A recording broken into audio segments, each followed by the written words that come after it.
রাত্রিবেলায় সূরাতুল মুলক তেলাওয়াত মুমিন হতাশ হয় না।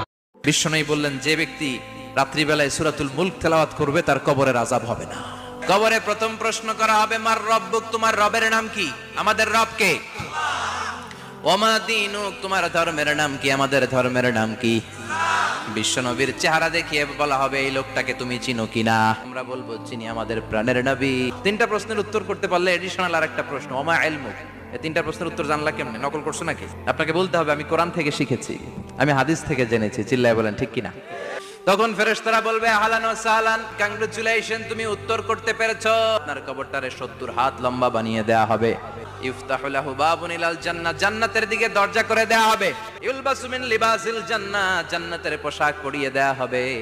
আর বলা হবে, নাম কানাও মিল আরুস, বাসর রাতে কনেকে নিয়ে বর যেমনি শান্তির ঘুম, আরামের ঘুম দেয়, তুমিও ঘুম দাও। তোমার এই ঘুম কেউ ভাঙাবে না, ইসরাফিলের সিঙ্গার